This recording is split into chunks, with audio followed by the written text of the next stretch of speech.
يا أيها الناس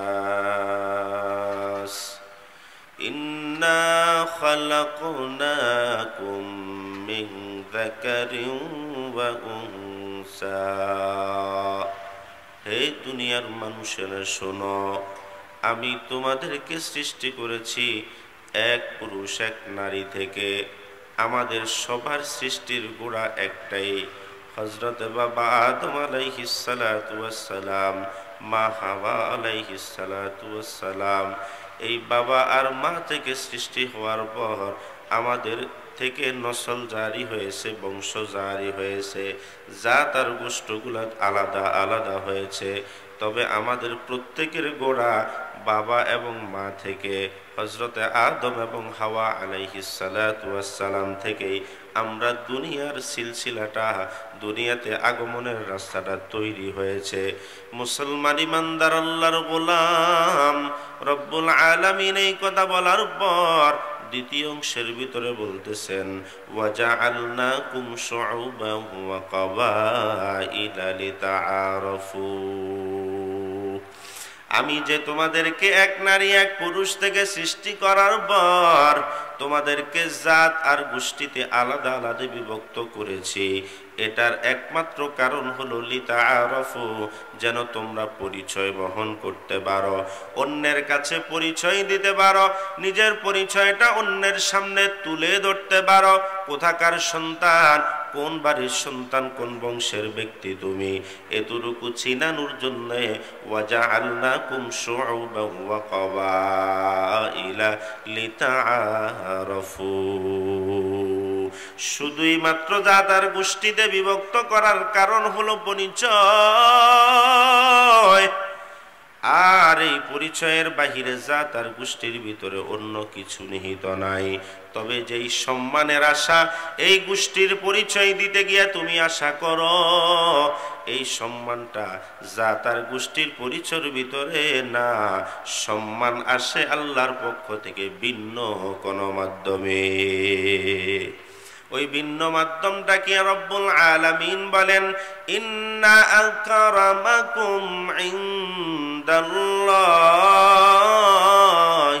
আতকাকুম। রব্বুল আলামিন বলেন, দুনিয়ার গোলাম মনোযোগ দিয়ে শুনে নাও হে গোলাম, ইন্না আকরামাকুম ইনদাল্লাহি আতকাকুম। সম্মানিত যদি হতে হয়, ইজ্জতওয়ালা যদি হতে হয়, সম্মানের আসনে যদি বসতে হয়, তাহলে সর্বপ্রথম একটা কাজ করা লাগবে, তার নাম হলো এই অন্তরের ভিতরে মাওলা পাকের ভয়। ইন্না আকরামাকুম ইনদাল্লাহি আতকাকুম। অন্তরের ভিতরে যদি রব্বে কায়নাতের ভয় জায়গা দাও, তাহলে রব নিজ দায়িত্বে তোমার সম্মানটা বাড়াই দিবে। দুনিয়াতে টাকার মালিক হইছো, ক্ষমতার মালিক হইছো, বড় পদমর্যাদাওয়ালা বংশের লোক হয়েছ, এটা দিয়া তোমার সম্মান বাড়বে না। দুনিয়াবাসী যদিও মূল্যায়ন করে, তবে আসল সম্মান তো আসে আসমানের মালিকের পক্ষ থেকে। ওই মালিকের পক্ষ থেকে যদি সম্মান নিয়া দুনিয়া আখিরাতের জীবনটা অতিবাহিত করতে চাও, তবে শর্ত হলো তাকওয়ার গুণ এই অন্তরে জায়গা দেওয়া লাগবে। হাদিস শরীফের ভিতরে ঘটনা আসছে, রব্বুল আলামিন যখন দুনিয়ার কাউকে ভালোবাসতে চায়, কারো প্রতি খুশি হয়ে যায়, সর্বপ্রথম মুকাররব 7 জন ফেরেশতাদেরকে ডাকে, আজরাইল, জিবরাইল, মিকাইল, ইসরাফিলকে ডাক দিয়া বলে, ফেরেশতারা আমার, আমি জমিনের অমুক বান্দারে ভালোবাসি, তোমরাও তাকে ভালোবাসবা। এই সংবাদটা আসমানওয়ালাদের কাছে, জমিনওয়ালাদের কাছে একটু পৌঁছাইয়া দাও। রব্বুল আলামিনের ঘোষণার পর মুকাররব 4 জন ফেরেশতা আসমানের ফেরেশতাদেরকে ডাক দিয়ে বলে, ও আসমানের ফেরেশতার দল, শুনো শুনো, রব্বে কায়নাত থেকে ঘোষণা আসছে, আল্লাহ রাব্বুল আলামিন জমিনের অমুক বান্দাটারে ভালোবাসে, আমরা চারজন ফেরেশতাও তার ভালোবাসি, তোমরা আসমানের সমস্ত ফেরেশতারাও তাকে ভালোবাসবা। এই সংবাদটা জমিনওয়ালাদের কাছে পৌঁছায় দিবা। যেমন কথা তেমন কাজ। রব্বুল আলামিনের পক্ষ থেকে ঘোষণা আসার পর আসমানের ফেরেশতাগুলা যখন এমন ঘোষণা শুনে, শোনার সাথে সাথে খুশি হইয়া জমিনবাসীদের কাছে এসে সবাইকে একটু ডাক দিয়া বলে, জমিনের ফেরেশতারা, ও জমিনের ফেরেশতার দল, জমিনের অমুক বান্দাকে আল্লাহ ভালোবাসে, আসমানের মুকাররব চারজন ফেরেশতা ভালোবাসে, আসমানবাসী সব ফেরেশতাগুলা তারে ভালোবাসে, তোমরা জমিনের ফেরেশতারাও তাকে ভালোবাসবা। এই মুসলমান ইমানদার বুঝে থাকলে বলেন না, যদি দুনিয়ার থেকেও সম্মানের অধিপতি হতে হয়, এটা দুনিয়ার মানুষের মাধ্যমে আসে না, এটা কার মাধ্যমে আসে বলেন? কার মাধ্যমে? আল্লাহর মাধ্যমে। কারণ আল্লাহই তো ঘোষণা করে করে করে করে দুনিয়ার মানুষের কাছে খবর পাঠায়। এই যে আমি এখন বয়ানে বসলাম, আমার পরিচয় দিয়া ঘোষণা দিছে কি দেয় না? এখানে কথা কয় না। ঘোষণাটা দেওয়ার কারণ কি? আমার পরিচয়টা আপনাদের সামনে তুলে ধরা। এরপরেও যে সমস্ত বক্তাগণ চমৎকার চমৎকার কোরআন হাদিসের কথা বলবেন, সবার নামগুলা এই মঞ্চ থেকে ঘোষণা হওয়ার পর বয়ান শুরু হবে। এর দুনিয়ার মুসলমান ইমানদার, আল্লাহ রাব্বুল আলামিনও আপনার আমার সম্মানের জায়গাটা তৈরি করার জন্যে আসমান থেকে ঘোষণা দিয়া দিয়া মানুষের কাছে ভালোবাসা বাড়াইয়া দেয়। এবার জমিনের ফেরেশতাগুলা শোনার পর জমিনবাসী যত মানুষ আছে, সব মানুষগুলার কর্ণকুহরে রব্বে কায়নাতের ওই চমৎকার বাণীটা, চমৎকার খবরটা, চমৎকার সুসংবাদটা পৌঁছে দেয়। বলতে থাকে, জমিনের অমুক বান্দাকে ভালোবাসো, ওই বান্দাকে আমার আল্লাহ ভালোবাসে। এবার মানুষের দিলের ভিতরেও ওই বান্দার প্রতি ভালোবাসা তৈরি হয়ে যায়। এরে খিরামের জমিনের মুসলমান,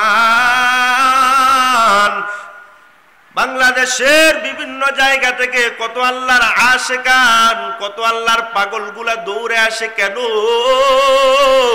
বলে একটা মানুষের আকর্ষণ, যেই মানুষটাকে আমার মালিক ভালোবাসে, ওই মানুষটার ভালোবাসায় আমরাও পাগল হইয়া বাংলার প্রত্যন্ত অঞ্চল থেকে খিরামের জমিনে আসছি। ও বাবা, কথাটা বলেন না ঠিক না বেটি?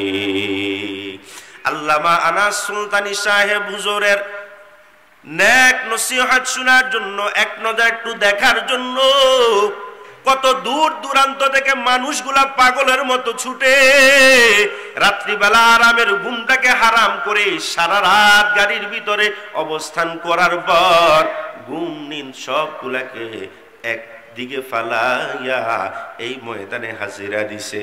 বাদ ফজর হজরতের জবান দিয়া মূল্যবান নসিহত গুলা শুনছি। হাত তোলার পর সব মানুষগুলা চোখের পানি ফালাইয়া আমার মাওলার আশিক হবার জন্য কান্নাকাটি করছে। এরে বাবা, এই আকর্ষণটা আল্লাহ পাক রব্বুল আলামিন আসমান থেকে জমিনবাসীর কর্ণকুহরে এই সংবাদগুলা পৌঁছে দিছে। আর সেই কর্ণকুহর থেকে অন্তরের ভিতরে মায়াটা তৈরি হয়েছে। ওই মায়ার কারণে মানুষগুলা পাগলের মতো ছুটে চলে আসে। বাংলার জমিনে অনেকগুলা হক্কানি দরবার আছে। আমাদের পাশে নানুপুর আছে, হাটহাজারী আছে, চরমোনার ময়দান আছে, উজানির ময়দান আছে। এই ময়দানগুলাতে মানুষ কেন দৌড়ায়? একটাই কারণ, ওই কারণটা হলো মাওলা পাকের সাথে সম্পর্ক যার হয়ে গেছে, ওই বান্দাটাকে মাওলা যখন ভালোবেসে নেয়, জমিনবাসীর কাছেও ভালোবাসার সংবাদটা পৌঁছায় দেয়। যার কারণে মানুষগুলা তাদের পিছনে দৌড়াইতে আরম্ভ করে। এরে নবীর উম্মতের দল আশিক, জমিনের ভিতরে সম্মানী হওয়ার জন্য টাকার দরকার নাই, মালের দরকার নাই, সুন্দর চেহারার দরকার নাই, সুন্দর অবয়ব গঠনটা দরকার নাই।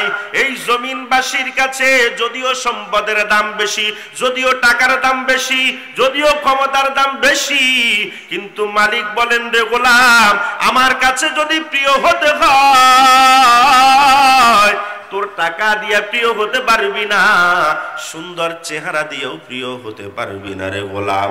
যদি প্রিয় হতে হয় তাহলে এই কলবটাকে মাওলা পাকের জন্য তৈরি করে দিতে হয়, ঠিক না বেটি? हकीकत से तू दुनिया बेखबर है, दुनिया की नुमाइश पर नजर है, नमी गोयम के अज दुनिया जुदा बहश बहर कारे के बाशी बा खुदावाश। আমার পয়গম্বর হাদিস শরীফের ভিতরে বলেন, ইন্নাল্লাহা লা ইয়ানজুরু ইলা সুওয়ারিকুম। রব্বুল আলামিনের নবী ঘোষণা করে দেন, ও নবীর উম্মতের দল, রব্বুল আলামিন দুনিয়ার মানুষের চেহারার দিকে তাকায় না। কোন দিকে তাকায় না বলেন? জোরে বলেন না একটু। চেহারার দিকে তাকায় না। চেহারাটা কি সুন্দর না কালো, বডির দিকে তাকায় না।